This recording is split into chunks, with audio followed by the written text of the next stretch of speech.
Hey guys, and welcome back to the channel. Tonight I'm going to be doing a complete overview of my Gallagher access control / security system. We're going to be covering all the doors that I've installed, how the system functions, and all going well I may even show encoding a card. So starting off in the Sleepout here, we've got the controller for all the Sleepouts. So if we go over to Fire Map, I'll just press this to trigger it over. So you'll see that this controller is responsible for all three of these buildings. There's also a controller in the shed, and there's a controller in the main house. Sorry, that's the pager. I'll just acknowledge that. So those are our main controllers. There's 3 in total, and they are each responsible for their individual area. We'll just go ahead and de-isolate the smoke detection. It's just a quick and easy way to pull up the Fire Map interface. Alright, so I'll open up this cabinet, I'll give you a quick look inside and show you what's going on. Alright, let's get this cabinet opened. What you will notice is when I open this cabinet, you're going to hear an alarm generated on Command Center. It's just playing through the built-in speaker on the computer Command Center's running on. So let's open this now. And there goes the alarm, I'll process that shortly. So this cabinet's relatively basic, there's not much in terms of expansion going on. So you've got your backup batteries here. On the right hand side, I like to add fuse boards to all the controllers. So in every controller we look at tonight, you'll see that fuse board there. That's just to limit the current on all of the devices. And if you short something out, it's not going to blow the whole system up. It's only going to blow up, it's only going to blow the fuse on the device that's shorted. So it's just a bit of redundancy. Most of the fuses are 1 amp. There's a couple of 5 amps where the load is a bit more substantial, such as the mag locks. But that's a quick look at that. So at the top here, you've got the controller 6000. This is like the actual controller itself. You've got 2 terminal blocks here. They can support H-bus, G-bus, and there's a few other proprietary protocols that they can be programmed as. Also on this particular controller, I have the 4R module installed. So this has 4 reader outputs and 4 relay outputs. Now, I'm not using the readers on this 4R module because they are not encrypted at all. They use 125 kilohertz prox readers, which are like the old original Cardex readers. For most of the readers on the system, I'm using H-bus readers, which are MyFair 4K enabled. And I've also got Mobile Connect set up, which allows you to unlock the doors using Bluetooth. Alright, I think that'll do for the cabinet. The only other thing to point out is I like to keep a few spare resistors in the panel. So if I'm doing some upgrades, I can quickly access those. Apart from that, that's a pretty good look at this one. Right, now moving on to the doors. First up, we have a quote-unquote door. It's more of a safe than a door, but Gallagher sees it as a door. So I'll just get my swipe card now, and we will open this one and see what's going on.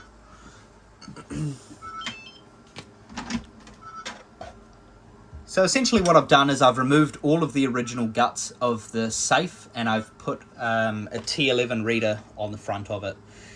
I've also just put a resistor in the back, which steps down the 12 volts from the controller to about 3 volts for the solenoid output. And I've also set the output up as pulsed, so it only activates the output for a couple of seconds to avoid any overheating issues. Now, this is a baby little safe. It wouldn't take much to break in, but it's more of a proof of concept. The only thing I'm really keeping in there is just the Gallagher spare access control cards. Alright, so next we'll look at the exit reader for my room. So this provides multiple functions. This is a C300 460 terminal. It's multi-tech, so it supports MyFair, it supports Bluetooth unlock, and it also supports alarm viewing. So we'll start with the alarm viewing side of things. If we go into the menu, which is number 1, I will swipe my card. And if I just adjust the focus here, you'll see that we have access to various functions. So first off, we can arm and disarm zones. So it brings up a list of all the zones that we can arm and disarm. Next up, we've got alarms. So if there were any current alarms on the system, they would display here.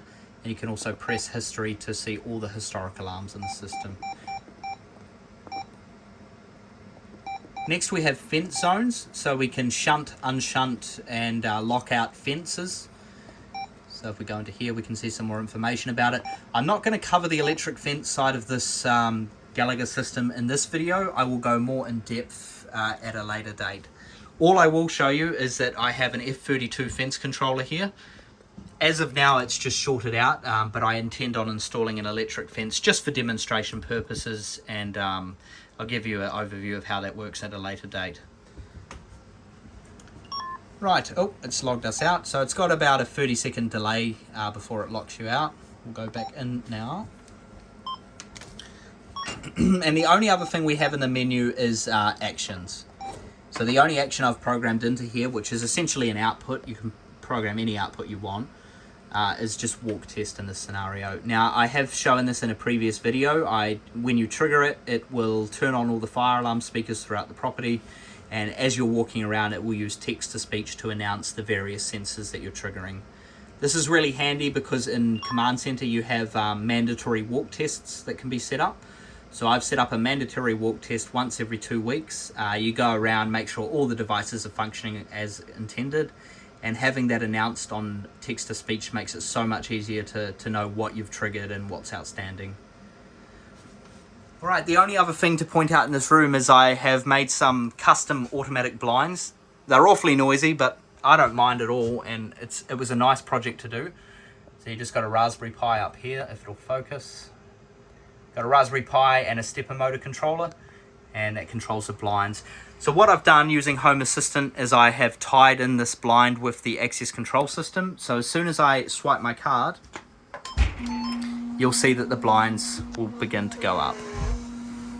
Now it's a bit of a slow process. It definitely takes a long time to wind all the blinds up. So I'll just fast forward this bit and then we'll continue with the tour.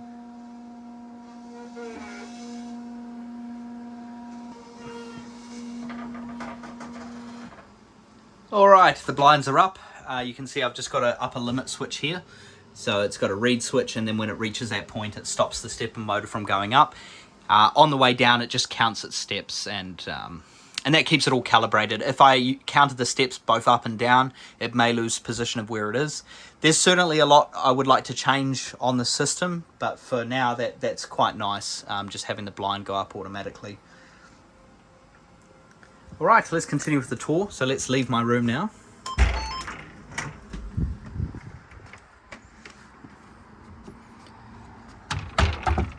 Okay, so on the outside of the building, I've got a T30.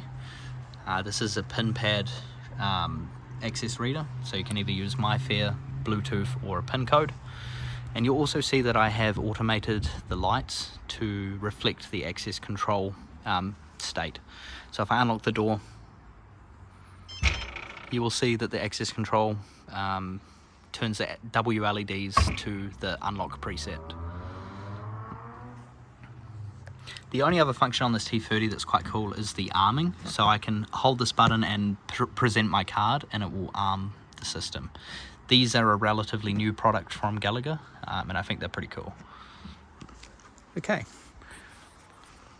So we have this middle shed here. Eventually I'd like to access control it, but for now it's just an empty shed.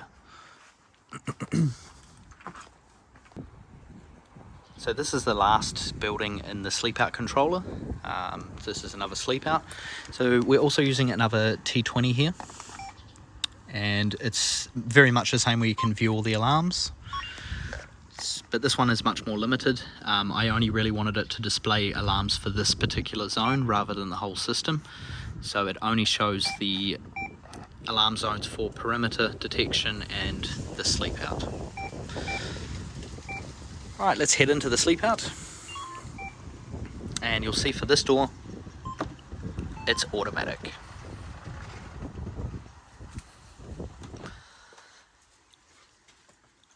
So for this Sleepout here, there's no exit reader. It's actually just a request to exit button. Didn't want to have it secured in here because I like to carry my access card around everywhere. It's not a big deal for me, but certain people don't like to tag out as well. It's really good when you have a reader on both sides of the door for tracking, you know, occupancy tracking, but obviously it's not efficient for everyone. So for this purpose, there's just a touch to exit in this room here.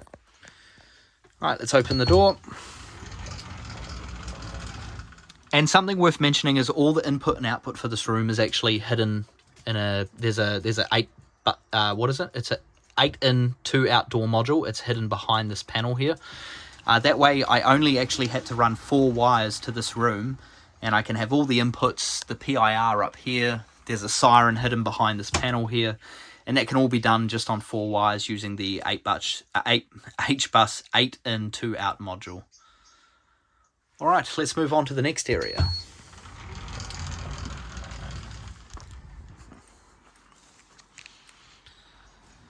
Okay, so the next door that we have is the French doors. This is the first door that I installed that used a drop bolt. So most of my doors are mag locked, but this one here uses a drop bolt.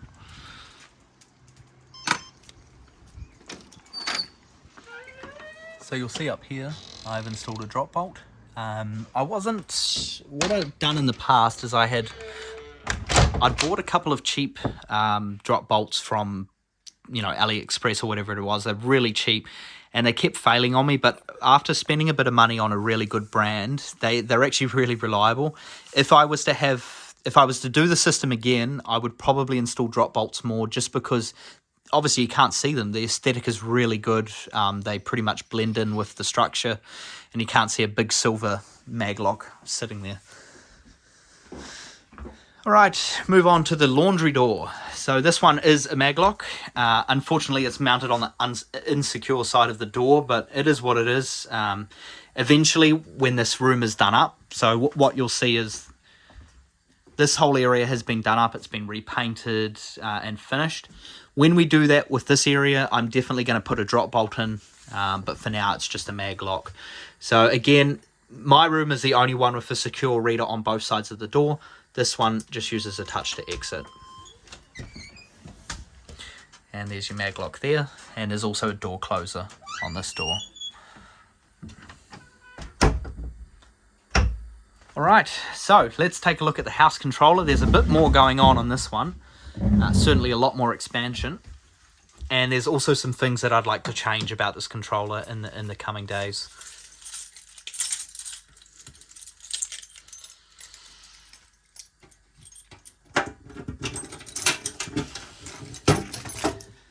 Okay, so right now in my room, it'll be beeping again like it did the first time. I can just see the notifications popped up on my phone because it's gone into tamper.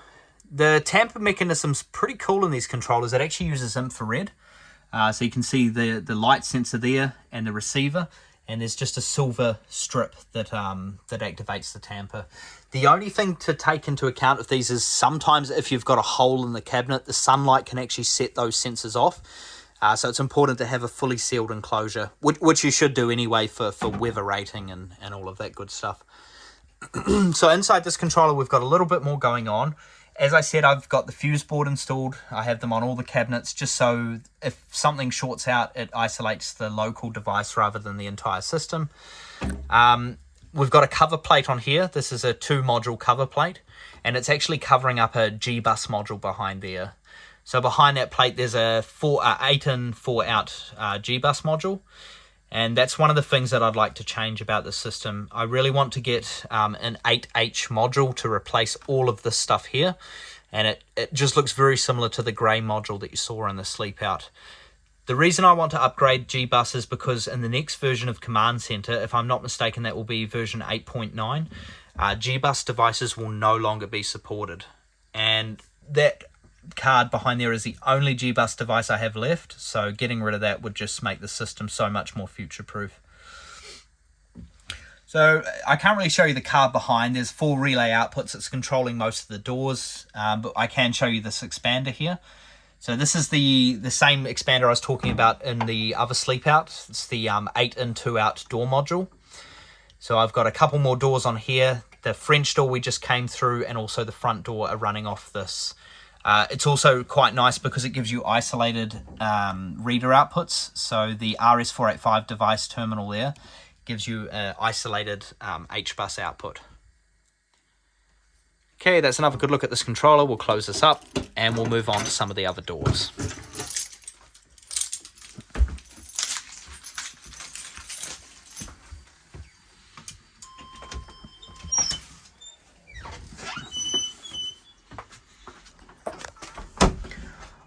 Okay, now we're standing on the other side of the laundry door. For the entry reader here, I'm using another T20. This is also a multi-tick reader, so it supports MyFair, Bluetooth, and alarm zones. Now, I think I've got this one set up as a fully fledged alarm terminal. I think you can see pretty much everything on here. Yep, you can control all of the alarm zones on this one. You can acknowledge alarms just like the other one, and you can control the fences, but there's no action outputs on this one. So again, to open the door, you can just swipe it and it will open.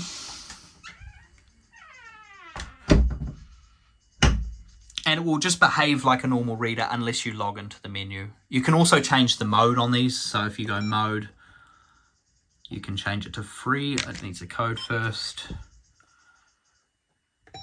I could change that to free, and that would just unlock the door, and it would just remain unlocked. Something worth mentioning too, on most of these, most of the keypads I've got set up with a numeric pad, you can actually enter a code to do all the same functions that I'm using with the card. But for the video purposes, I don't want to be entering a card all the time. Right, let's change this back to card or code. And we'll move on to the next door. So next up we have the, I guess you could call it, I call it the laundry fire door. It's not actually a fire door, but it drops. You can see the module there will drop this door if there's a fire condition. It would help a little bit, but it's not fully fire rated. I wouldn't mind making this whole area a fire cell eventually, just because this is where the dryer and washer are located, and it's one of the most common fire positions in a home. So that's why I'm calling it the fire door, just because it automatically closes if smoke is detected. But it's not really a fire door. So let's go into this area.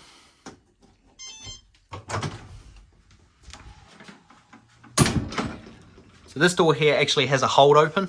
So as discussed, if the smoke enters the smoke detector and the fire system goes off, it will automatically drop the door. I also have another quite a cool function set up on this touch to exit keypad here, or touch to exit button. Because this is a shower, I've got it set up so if you just press it once, you can exit as normal. But if you hold it for 2 seconds when the door is unlocked, because when the house is disarmed, this door would normally be unlocked and held open. You can touch this button for 2 seconds and it will lock the door for about 45 minutes, so you can have a shower and then just press it to exit. And after about 45 minutes, it will go back to an unlocked state. All right, that's that door. Let's move on to the next one. Oh, actually, what we'll have to do for this door is we'll have to override it because we've locked it. Because we locked it using that keypad, we need to do a double tap override. So by tapping the card twice, I've now overridden this door to an unlocked state.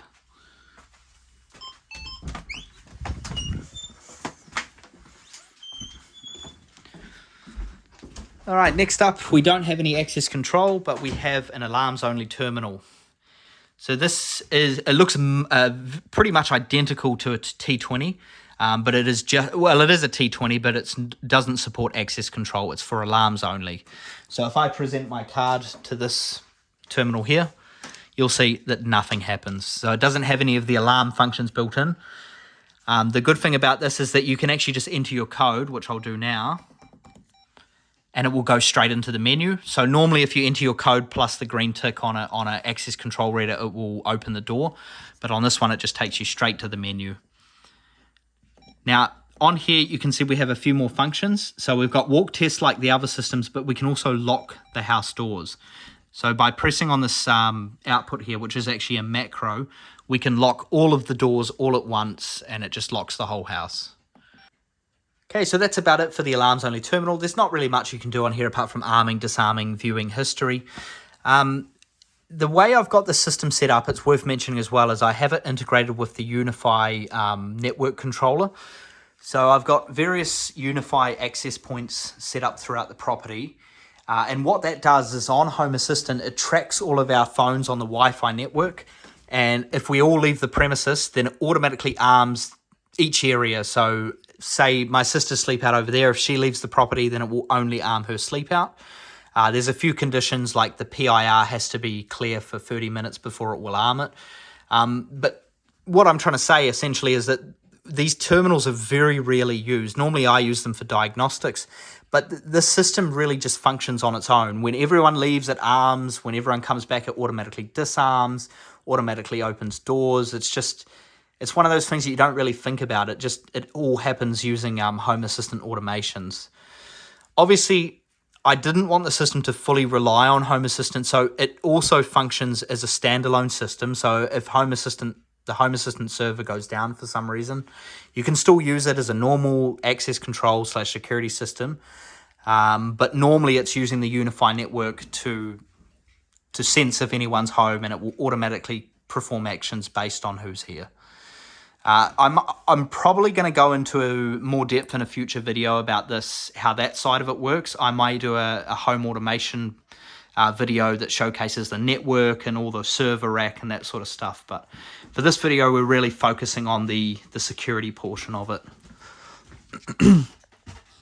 All right, so our last quote-unquote door is actually the front door here. You can see this one has a Z bracket because this is an external door, so you don't want the maglock mounted on the outside for weather reasons and also for security reasons. So I've got a Z bracket here, so the maglock could be installed on the inside, and we also just have a push to exit button here. There we go.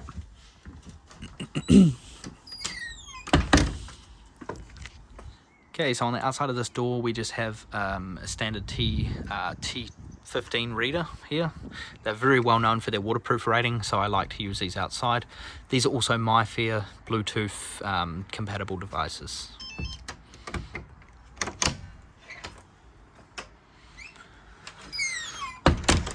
All right, moving on to the last door. It's actually an automatic gate, but again, Gallagher sees it as a door. So we've got a gate motor down here. We have a press to exit button here, which is well away from the gate, and you've also got an exit reader here, so we can use this to open the gate. And it's also open, stop, close, so I can scan that again and the gate will stop in its position.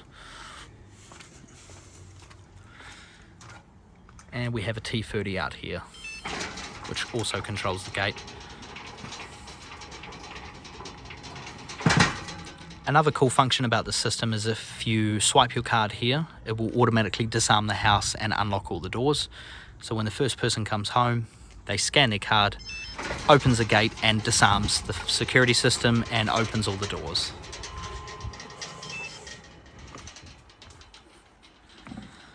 And now we'll use this push to exit to close the gate.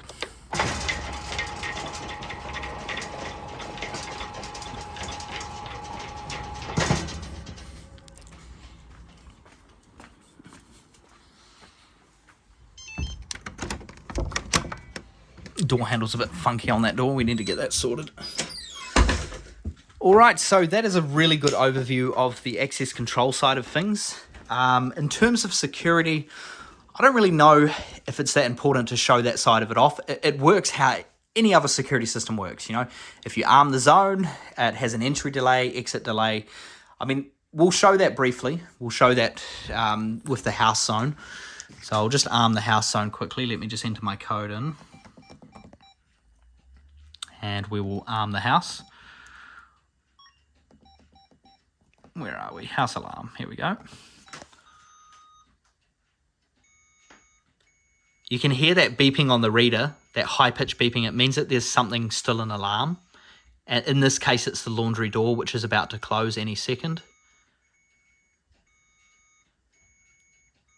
So hopefully that closes before the system arms, which it will.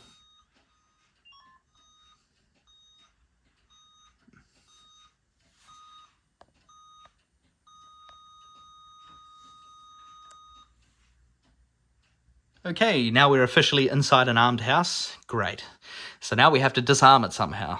I'll trigger a sensor and I'll show you the alarms briefly. I don't want to set it off for too long because I don't want to piss anyone off, but we'll set those off. I don't think there's an entry delay on this PIR, but we'll see. I don't think there is.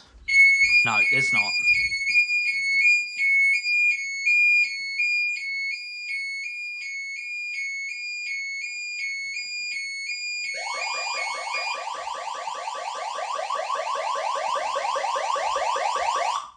So you can see that I've actually automated the fire panel with the Gallagher access control.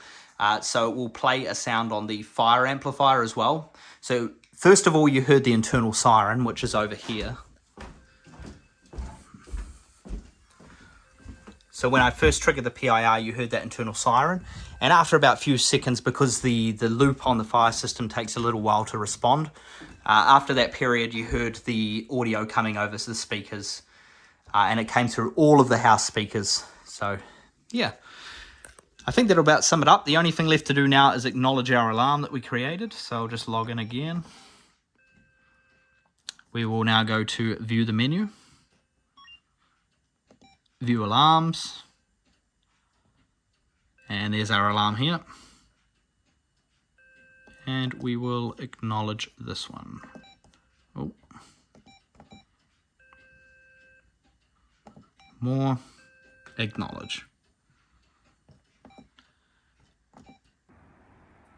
I thought I'd just show you this too. Whenever the house alarm or whenever any of the alarms go off in the house, it also reflects that on the WLEDs out here. So you can see it's kind of strobing blue and red at the moment. That's just another cool feature. All right, we're going to take a look at the last controller now, and that is the shed controller.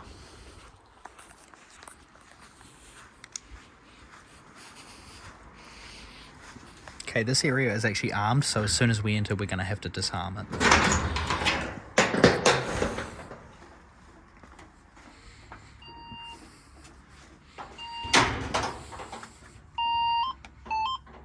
Okay, so as you can see, this area is now disarmed. It's pretty basic in the shed. We've just got a single PIR up here and a strobe light. Coming into here, we can see our final controller. I'm not actually going to open this cabinet up because I made a video of this maybe a month ago. You already saw that the what happened in that video. So we installed this all, we put a wireless link up, and there's not really much going on. I've just added a single PIR. Unfortunately, I didn't film a video of that. I'm notorious for saying well, there's going to be a part 2, but there wasn't. But anyway, it's all installed, and there's still some goodies to make a video of because I want to access control this door, and that will be happening eventually. Okay, I'm not going to test all the zones because it's, you know, it is what it is. It's just a security system, really. There's nothing much to it. You enter, it gives you a delay, and then you can put your code in, disarm the system. And yeah, I think that is just about going to sum up this video. Stay tuned for a few more. I may do a walk test. I may try that again, show all the new doors that I've installed, and do a walk test with the text-to-speech. But apart from that, I think that'll sum everything up. I really hope you enjoyed this video. It's been a long time in the making to get this Gallagher system to where it is. And yeah, I'll see you again next time.